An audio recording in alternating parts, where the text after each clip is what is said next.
A2000 EST. That's the OCOEE.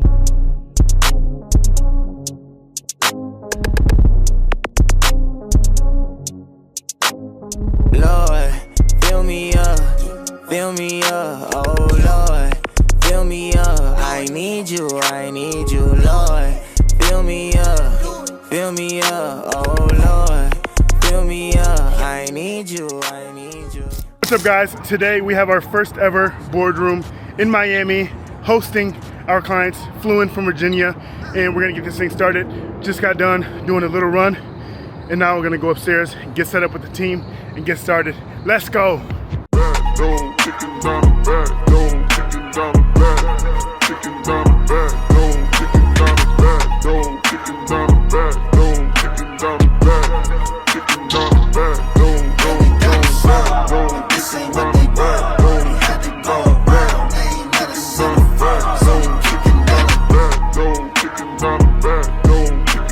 Let's do this. Well, welcome to Miami. We're excited to host you guys.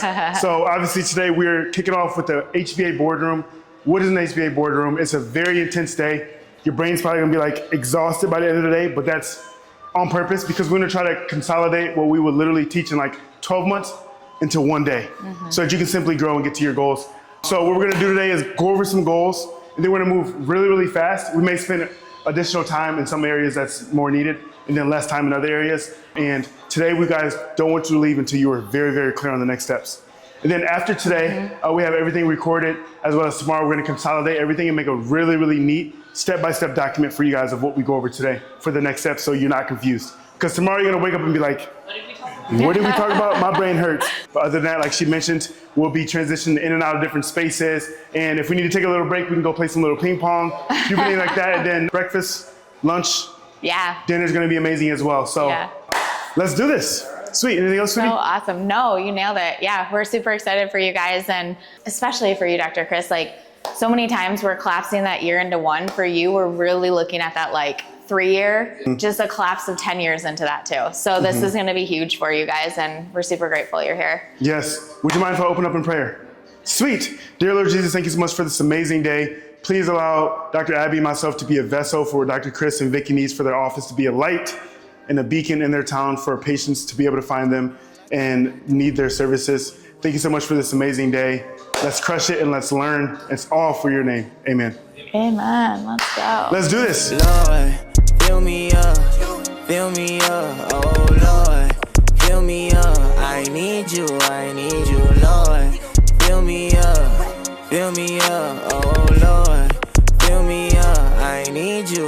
So if you're like doing everything, it becomes like you have a ceiling above your head of what you can actually accomplish, because you only have 24 hours in a day. You only have so much focus that you can do. So actually, this is why we always talk about like how you can earn more doing less. It's like we have to have you focus on less, the money generating tasks. Like whatever's producing the highest income for you is what you should focus on. And we have a buyback order as well. So it goes admin, delivery, sales, marketing, leadership. So that means like admin. Right now, you are your own assistant. You need an assistant. And I think office manager can act as that as well. So even down to the fact of like, you're calling all the leads, doing things like that, admin stuff, like we have to get all that off of your plate so that you can focus on marketing, converting clients, and delivering the care. That's the highest money generating task for you right now. Not doing any data, not even calling leads and get them on the calendar or rescheduling leads. But that may be the highest task for you to do, the highest money generating task for you guys to do, something in your department. It doesn't have to be you, but I'm just getting you guys your wheels turning. It could be a VA or someone calling the leads so that you're not doing that. Does that make sense? Yeah. So that's the order. Admin, delivery, which is patient care, or the PRP or whatever that is, set them up on decompression tables, and then sales, and then marketing. So the marketing is the most important thing that you can do. Obviously you've outsourced that, and it seems like the ROAS is going well, which we'll actually hop into that next, but you're just holding them accountable and make sure that you have the data to make decisions on. That's the highest task. If you did nothing else, let's say you had another doc in the office that can convert and deliver care. If you did nothing else but hold that marketing accountable and look at the numbers and say that's good, it's the highest leverage thing you can do. And I would like that. Yeah, and you can do that from anywhere. Yeah. It's just like, how many patients are we getting in the door? how many are converting, how many are doing this, and then we're gonna build KPIs under each department so we know exactly what's going right. Cool? Yeah, sounds good. I would say the more that you're able to like understand it and vertically integrate it too, the better results you're gonna have. So the more we like are like, shoot, I kind of don't understand this and outsource it, it just gets like watered down versus like, okay, we understand speed to lead, we understand the pre-handling objections, we understand the communication, and we've like made the playbook for it and have our team actively doing it, our VA like immersed in our culture, the better results we're gonna get. Same thing with like marketing, like the more you understand all the things that we teach or are able to say like, I know how to, and you're so good on camera. Like, yeah, I love seeing your videos. You're so zealous in the way, like, I'm just like, yes, but you're able to actually control that. Like you own the lever of limitless income earning too. Not that it's bad to outsource, like you said, like we look at data, it looks like your ROASs are good and stuff, but it is also something high leverage for you guys to be able to very much so understand and very much so control. Yeah, really good. Sweet. So next, now we have the org chart. Now we're gonna move backwards and go over like all of your marketing. We have your sheet on that as well, but I wanna hear you guys go through it as well. All of your marketing, all of your sales, and at the end we're gonna wrap it all together. So a lot of this stuff may seem like it's like we're just randomly going through stuff, but at the end we're gonna wrap it nicely and make it really, really neat for you guys. Cool? Look here, it's a brand new year, but the same old me, I already know I'm coming. Thou shalt not put your hand on the Lord's anointed. Nah, you know you can't touch it. This Merlot is the 80s, baby. You gotta sip that, don't chug it. Yeah, even 3-6 gotta admit when the trumpet blows. So even the cool thing is, even with your low close rate, which we're gonna address as well, I already know that your show rate is something that we can improve. Like you probably have like a 50% show rate on some of these funnels. So if we improve those little stats alone, it's gonna help us grow. So your close rate right now is what, like on average 54%. That's not a problem. It's not an issue at all. So sometimes we start to think that issues, we're gonna get into that in sales as well, but I just know your numbers down to the details, but that's not an issue. 54% is really good. We're happy. So that's our close rate on our team as well. If our closer closing at 54%, we can live with that. So the real problem though is your show rate, which we're gonna go over in a second. But also, if you have a 32-to-1, so you're spending $1 for easy, I'm trying to find easy math, but let's say 10-to-1 ROAS. Let's say you spent $1,000, you got $10,000 back, and you have a 10-to-1. Why not spend $10,000 to get $100,000 back? You made 90K instead of 9,000. Same ROAS. Or what tends to happen when you increase spend, which is okay, guess what? Your ROAS may go down a little bit. So don't get so committed to the ROAS. So if your ROAS was, for easy numbers again, if it went, say you scaled and you went from 10-to-1 ROAS, you spent $1,000, you got $10,000 back. That's $9,000 that you made. Let's say your ROAS went to a 5-to-1. You spent $10,000 but got $50,000 back, but it's a 5-to-1, but you made $40,000 instead of $9,000. The ROAS is smaller, but you made more. Does that make sense? Is it return on ad spend? Yes, return on ad spend, exactly. Ask any acronyms that I'm saying as well, because I know I might just roll. I'm pretty sure that might be one. Yeah. I know what you're talking about. So in this, guess what? We simply need to increase budget. So how much are you spending a month on each of these funnels? Yeah, take your time. I know your agency is $850 a month. Well, it's, yeah, 13.5 a year. So $13.5 a year for them to run all these ads, or just each funnel? to run everything. To run everything. Oh yeah. Yeah. So good. No, it's not a. You said All right, what are we trying to find? Go to the ad spend. For knee? We're gonna go for each, for knee, for neuropathy, for decompression, for back, So knee was $1,788. for a month, Yep. For the month of May. 1,788, Yeah. sweet. What about neuropathy? got bit by some guy. Yeah, it's fine. A little gnat or something? Oh, that's no, right. it is, okay. Yeah, that's right. $155. I was like, there's no. Okay. Wow, so your cost per lead is, dang, okay, sweet. For back. So potentially it's like, hey, how long, it's more of like a sales, what we do in our sales training, of like, what does this back pain keep you from doing? All the pain stuff to get them to convert. Hey, here's what our program looks like. Here's the layout of what we would do for you. So the first visit that you come, we're gonna ask you some additional questions. We'll do some imaging. We'll do all the stuff that you normally would do on your day two, but they've already converted. I guarantee they show back up. You just eliminated that show rate, and you eliminated complexity in your office to now only going down to a day one. So now you don't have to solidify 2 spots in your schedule a week for that. So wait, say that again. You lost me. So, which part? About eliminating stuff. Yeah, I'll go back over it for sure. Yeah. So let's say you eliminate, so we need to take what would take you 45 minutes or 2 days and consolidate it down to 1 day. There's things that you're asking in the day 2 that you actually don't need to ask until after they commit to care. So when we go down to a day 1, we have to think about how can we get this down to 30 minutes? How can we get this down to 30 minutes? So the first thing you have to do is eliminate the questions that shouldn't even exist. Eliminate the things that you actually don't even need to know on day 1 that you can ask on day 2 after they convert. So in your head, you can still have a day 1, day 2, but day 2, they've already converted. So on day 1, they're committing to care. They're starting their care on day 1. Day 2 is actually their first session in your program.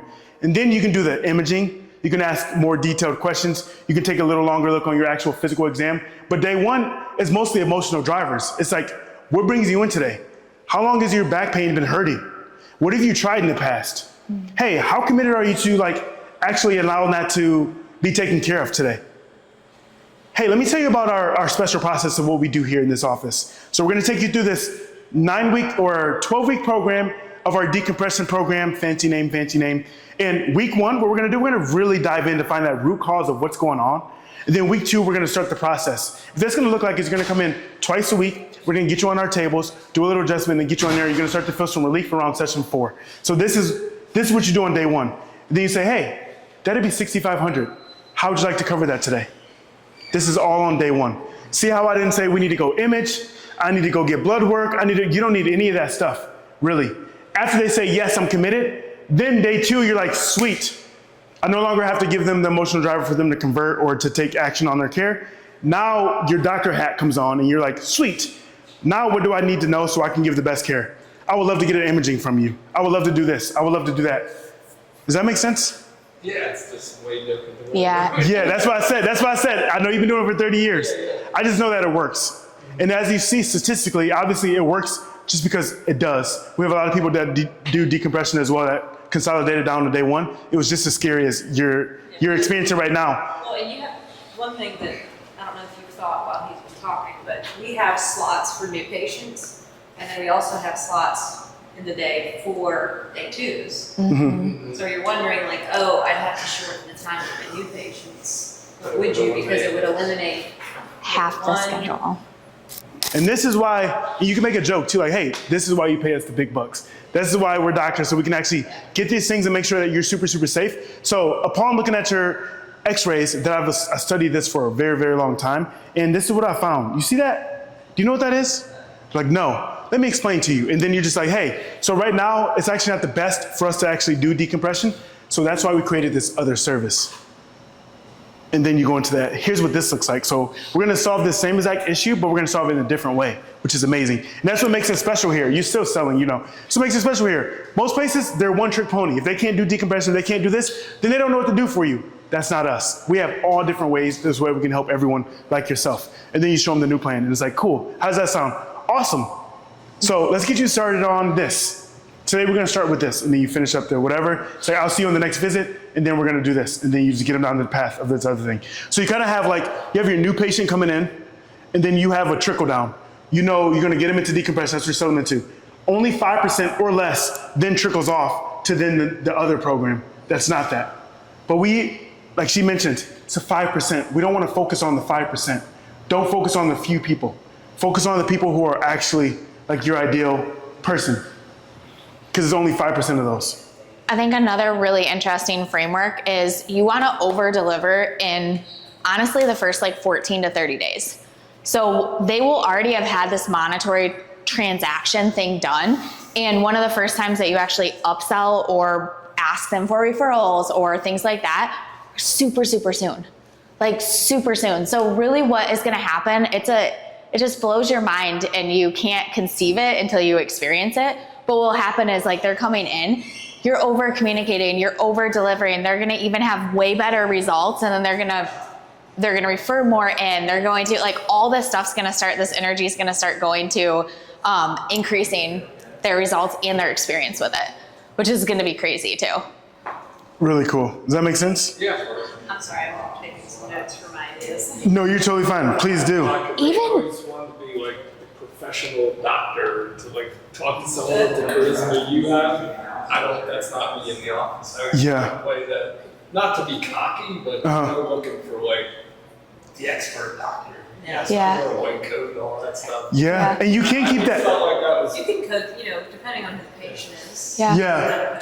And you can keep that. So like charismatically, so like you can be whatever doctor that you would like to be. It's like it all works the same. So use your personality and just twist what I just did charismatically and do it for yourself. Even if it's super professional, like speak up about your services. It's like, hey, we are the best in the area. And I've been doing you can say things that I wouldn't be able to say. Hey, we've been doing this for 30 years. So very beyond confident in that if I accept you as a patient and think you're a good candidate, that we will be able to help you. Like maybe you close that way. There's so many different ways to close. Mine, I can't say I've been in practice for 30 years. Mine would be a little different. Or it's like, hey, I just went through school and I saw everything that I didn't like. So that's why I opened up this practice 2 months ago. I just graduated. Like, you know what I mean? And I want to do something totally different. Like, you're going to notice, like I might come in with my short shorts. I'm going to come in, it's going to be energetic. We're going to have fun. This isn't your normal, like boring physical therapy. See how I'm like selling differently, but you can sell the opposite against whatever I say. Hey, I'm not a little new grad that came out. It's like, I've been doing this for 30 years. So you can just sell the opposite of whatever I would do. Does that make sense?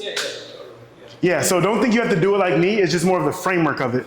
And then even with the white coat, like if you like the professional setting, like be super professional and be very confident in your services, that also works. I think another really cool thing that happens when we bust through limiting beliefs is it's the 4-minute mile. What did they have to do? They just had to see that one person could do it, and then they blast through it. And it's the same thing, like even if you think of HBA, like they're anywhere from 12 to upwards of 50K making a decision to change their life and change their business. Before we don't even spend our time like diving into someone's business unless they're committed, right? So it's like, okay, now they've transitioned over and like, boom, we're gonna give them everything that they have, but they've actually made that financial commitment prior. So you can think kind of the same in your office of like, whoa, I'm like, it's only like a 5 to 10K package, and they're making that decision, and then boom, we dive into that like delivery of it. Yeah. It's like blast through limiting beliefs of what has to happen before, like if we thought we had to be on for an hour to try to like show that for that to happen, like it's just not true. Very true. Okay, rap scene, take care of the fam. I missed to do it all. Used to throw them hands and I ain't care if it was 2 of y'all. The streets told me I can get them bands. I got 2 involved. Thought I was the man. Proswell, ghetto superstar. This is the highest level thing that you can do, is be able to interpret the data. So you can have data all day. Like Gab sends me a ton of data on details, but then my job is to interpret the data and figure out where we need to fix it. So right now you have 62 leads coming in. We're only getting 33% of them on the calendar. Imagine if we got 50% of them on the calendar, or just doubled and got 66% on the calendar. And then of those 21, only 8 of them, only 38% show. That's well below standard. We would like to see that 70%. 70% show. All these little things that we can improve, and then 5 show on day 2. So really, it's really 5 out of the 21 since you're doing the day 2, day 1. But 8% of all the leads that are coming in every single month are actually showing for day 2 for you to be able to convert. Isn't that wild? Out of 62 leads, you're only being able to swing a bat at 8 of them. Imagine the other 56. If you have 56 more times to swing a bat and try to hit a home run, would you be able to do that? Crazy, right? And you convert that 50%. There's improvements that we can have on the close rate as well, but 50% of that, wow. You actually have no problems. So one thing is like, you tell me what you guys think, like looking at this data, like what do you think the improvements can be? I think that blood sequence is, they're not getting what you gave me to get them to show up. Yeah. I think that's huge. Yeah. It made you show up? Yeah, for sure. Yeah. Now I'm here. Yeah. He showed up and then he. Because you made me start at like at 9:30 at night. I'm usually in bed at 8. Yeah, I love that. I love that. I was like 9:30. They said initial payment at 9:30. You know me. I was literally in bed. So the blitz sequence. Yep. He transitioned it to like, he elevated it to like, What else gets those 62 to show up, or 50% of those 60 to show up? Yeah. So yeah, one or two things. You can fire agency. They call agency. Number two, or you can tell them, hey, these are the numbers that we're looking for. We need to get this. We need to get this stat up, or hold them accountable. Well, I mean, I mean, actually, as an agency, is it their job? Their job is just to get lead, right? Their job is to get them on the calendar, right? Others say, who's calling? Oh, yeah. And I mean, I don't think you and I were any different. I don't think my numbers were any better than these when I was calling. Are they doing your script or are they doing a script of their own?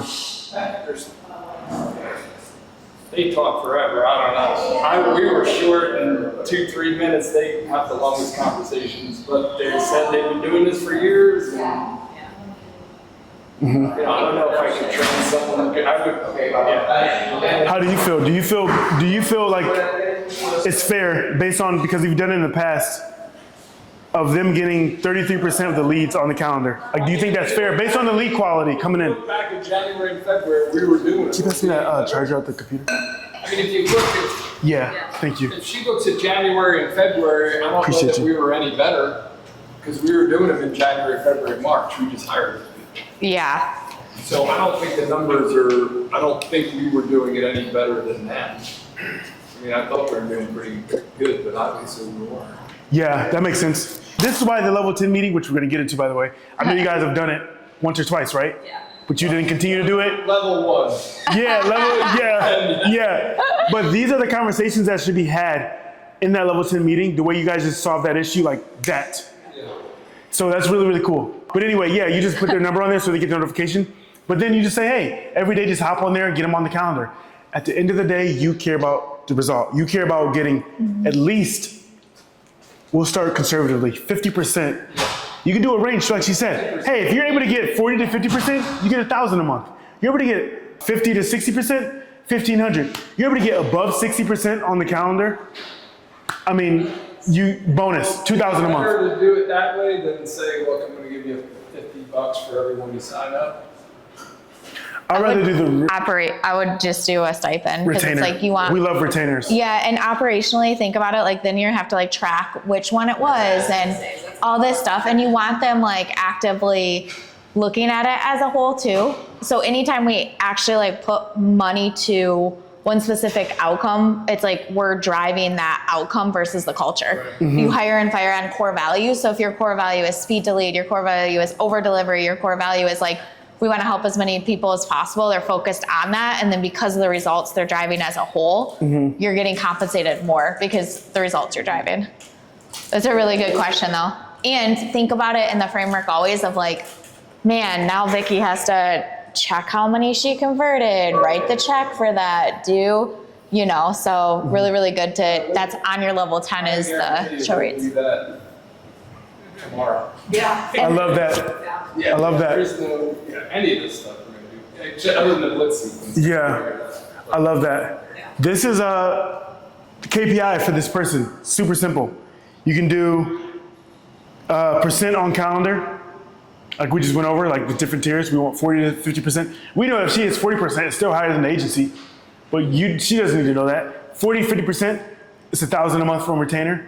And the numbers can be adjusted as well. 50 to 60%, it's 1,500 on a month retainer. Over 60%, oh man, you can do 2,000 a month.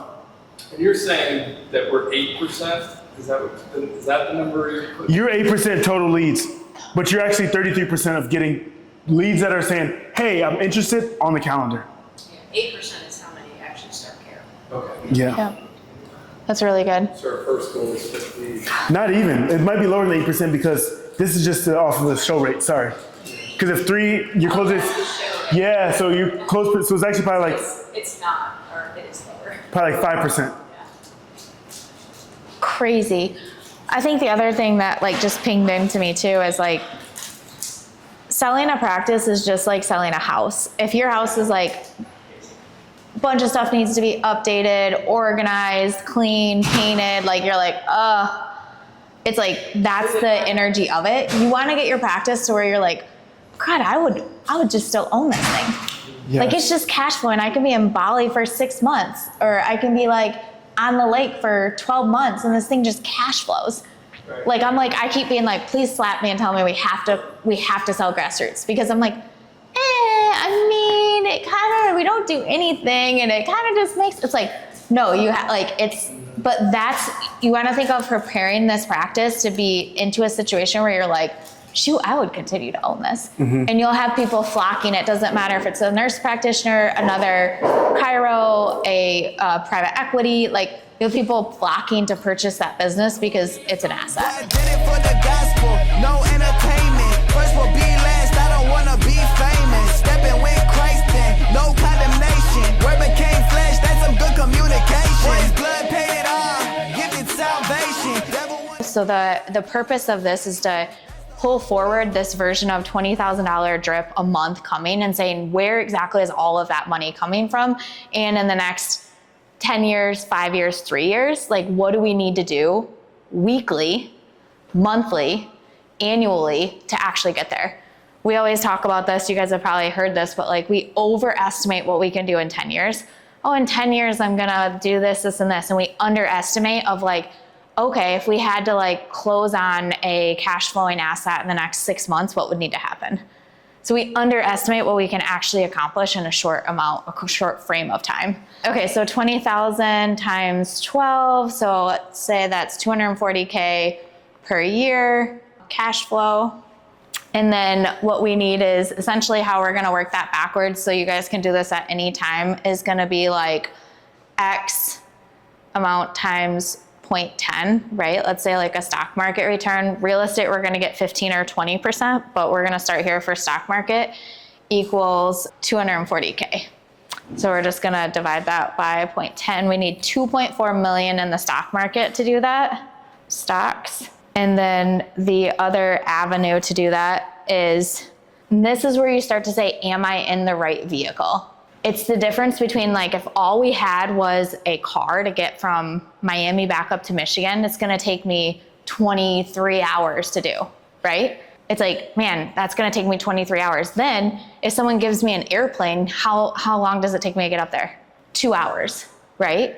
So if we're looking at this and this is like, geez, 2.4 million in 3 years, let's say 2.4 divided by 3 years divided by, we need to be sticking 800K per year into stocks. Then you're saying, okay, that's 67K per month. And then you're gonna be like, realistically, I mean, you can do it because you get up to 150K in your practice. You could definitely like draw out 60 to 70K and be shoving it aside like that. But another question might be, okay, where's a variable, same frameworks we're thinking here too, guys. Where's a variable where we could change it and have a bigger impact? For example, the real estate is, like I said, like a 15 to 20% return. A lot of our Airbnb deals, we're getting like upwards of 20 to 30% cash on cash return, which means when we put money into the stock market, we're getting an 8 to 10% cash on cash return. I give you $1 million, you're giving me $80,000 to $100,000 annually back. Real estate, like the deals we're working on right now, it's like I give you $1 million, we're getting upwards of like a 30% return or $300,000 annually back. See the difference there? Like how much faster we move. And then the other thing is that we're buying or looking at real estate as like a slow drip or wealth build. If I buy something, you've probably experienced this in your house, potentially in the condo, potentially in other things. If I buy something for like $1 million and then I improve it, spend 100K improving it, and I get it to Airbnb and now it's cash flowing 300,000, the value of that is no longer on just the building, the value is on that cash flow. So it might evaluate with the bank for like 2 million. So I just created $1 million out of thin air in net worth. Does that make sense? So that's how I want to start to think as you're like drawing money out of the business and moving forward. There's not a huge tax liability right now, but there will be as you put these things to work and you start to make more money. It just will be. Does that make sense? Which, guess what? Sick care system insurance does not pay for. Why? They would rather wait until you needed spinal surgery than to try to keep you healthy and well. Otherwise, they'd be paying for organic food, our supplements, saunas, cold dips, meditation, mental health. Like that isn't the framework, right? So most of our clients, what they ask us when they get done and they're like, when this is corrected, first thing, they've never experienced that in their life. Second thing, they're like, how do I continue with you guys? And that's a fair question. That's why we made our lifestyle wellness lifestyle wellness. And what it looks like, it's only $125 a month. You can start it and stop it at any time. And what it is, it gives you accessibility to coming in up to 2 times a month for decompression. It's like a $300 value, but we value you, and like you might use it 1 month or 1 time this month. You might use it twice. You might be gardening in the spring and need it more. You might be training for you know what I mean? Like that's when you get to inject into them like lifestyle and health and wellness, and try to for me, I was always like, try to relight that fire of like why for them too, right? Like, you want to run? When I was chiropractic, we did that. Yeah. How do you feel? We got our life shifted. Yeah. And that's okay. Sell it as like a new package, like a new sheet. Yeah. Yeah. But How would you, price-wise, well, now we're up to $150 a month, but what would you build in another 20 visits and give you more of a discount and say you can come up to twice a month? If they need another package, you can always sell them another package. Like Wellness package. Yeah, wellness, I would put them on like a membership. So it's like monthly, and I would just be like, the membership is only $125 a month, and you get accessibility up to 1 visit, or you can make it $249 a month and you get accessibility up to 2 visits, like whatever you think with that. And if you'd like to adjust them once a month too, you could say like that, like, hey, you're gonna get an adjustment and decompression. And this is what, yeah. Yeah, neuromed, like whatever that is, like it has to be authentic. Like I went to, like for me, even learning that a lot of like degeneration or irreversible damage happens after 14 days. Like I remember calling my mom being like, you're going for weekly adjustments now. Like no ifs, ands, or buts, like you need weekly adjustments. So whatever is authentic to you guys and what the lifestyle you want to create for your health and wellness, back into that program that way. And then give people an opportunity to stay with you. It's even if half of them do, that you just literally put, like, got rid of a leaky bucket. You know what I mean? And then if something happens where they have another injury or something happens, like they need another program of 20 visit decompression. That's another conversation. Does that make sense? Yeah, I would love to add like adjusting back into it. It's going to come, you know, a day, see another 20 adjustments. So that was always my thought with an associate. I could hire them, but they know the chiropractic practice on the inside. Yeah. Yeah. Right now, how much are you adjusting? 10 people a week, maybe. How many? 10 to 15. Okay. And just some old patients, maintenance patients. Yeah. Start this week. So I don't do any packaging with my chiropractic. It's probably bad to say, but I don't want chiropractic people to be busy. No, that's okay. Yeah. You know, my adjustment time is a minute. It's Yeah. Just to have to go to that end of the office and start that. And when I come down, there's 5 flags open. I'm like, what? Don't complicate what doesn't need to be complicated. We don't need to add like adjusting or these things back in. And when you get more out of the day-to-day and this thing's built, you can make those vertical decisions of like adding more adjusting in or other things. But right now it's like, just do a continuity to your decompression. Like even an option on that is going to be huge.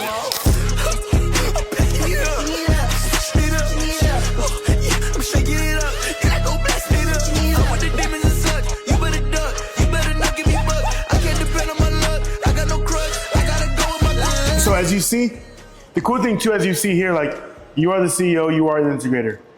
The role of the CEO is visionary, get coaching, do this stuff. Where are we going? Integrator communicates to the rest of these. So that's you. So you are holding, theoretically, you accountable to hit these numbers. Then next, you are gonna hold the sales team accountable to hit these numbers. Monthly revenue collected, 100K a month. We need to convert. Our close rate needs to be above 50%. Can you do above 50%, Gab? Above 50%. Our show rate on like booked calls, booked consultations. Consultations need to be 80%. So on those, our call concierge phone person is going to be in charge of those, right? Yeah. Not the revenue collected, but. Yes, they are. So you can have sub people in charge of it, but guess who's director of sales? You are. So you are inherently in charge of that person, making sure they get that done. If they don't get it done, it's on you. So it's like our team right now, they're taking sales calls and stuff. I'm not worried about the closers and stuff. If they're not closing, they're not getting their job done and something's going wrong, it's on Dr. Shannon. I'm only gonna go hold Dr. Shannon accountable. You know what I mean? So that's kind of how it goes. Same with like Roman. If something's not posted or this was edited wrong, yeah, we have VA editors, but it's on him. So it gives you less to have to like speak to. You start to understand this as you get bigger as well, but like these are all the principles work whether you're at 0, million, 100 million, it's all the same stuff. But inherently you're just in both of these places. Sweet. But what you could do as well is if you wanted to put this under and have this under Vicky as office manager where she's in charge of managing that person. Well, maybe down the road. Yeah, exactly. So it's like, you guys can structure this however you want, but it's like, at the end of the day, someone's name is next to that. Close rate, revenue collected, that's on you. But maybe like book calls or whatever, that's on the VA person. Yeah. But inherently it's on you. Inherently all this is on you. Everything. Yes, but you have someone to go to like, hey, I can't fire myself, so I have to find someone else to do this role because clearly this isn't working. Whether it's me or not, it's like I can't fire myself, so we have to get someone else to do this role, which is really, really cool. So powerful. Yeah, and then finance, as you see over here, finance, net profit margin. What percentage should that be, sweetie? He can't fire that role either because that's me. Yeah.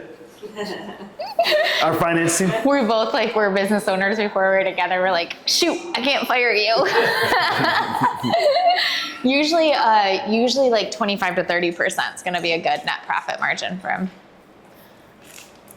Sweet. So 25 to 30%, really, really good. It's on you to keep those healthy margins. And then collections rate. This is like basically like you want accounts receivables, like clear it up, like all those people paid up, clear it up, like yeah, all of that. 100%. No I mean, if their outstanding card payments, like decline list, all of that, nice and ready to go. Good. Sweet. I love that. And then IT ops, like SOPs. We're gonna go into this a little bit next. Skim it because I don't want to. But like SOP coverage is like the systems that we talked about at the beginning. You have to build a system of everything that you guys do. Your marketing system, sales system, delivery system, finance system. And then whenever something's being updated, you guys are updating that 100% of the time. Like you're updating whatever's changed 100% of the time. If there's a price change or whatever change, you add that in there. So when you do bring a doc on there, they can look at this system and SOPs and be like, okay, I can get started within a couple of days. And then scorecard accuracy, which is the card that we're going over now, whoever's in charge of filling this out week to week, you can just take this and duplicate it. You can make like a list, however you want to do it on Google Sheets. You can make a list of like, hey, January 4th, January 16th, January whatever. So whoever's in charge of that, they fill this out 100% accurate. So important because you're going to be making decisions on these scorecards. And if they're wrong, you may be thinking you're doing better than you think you are, or you may be doing worse than you think you are.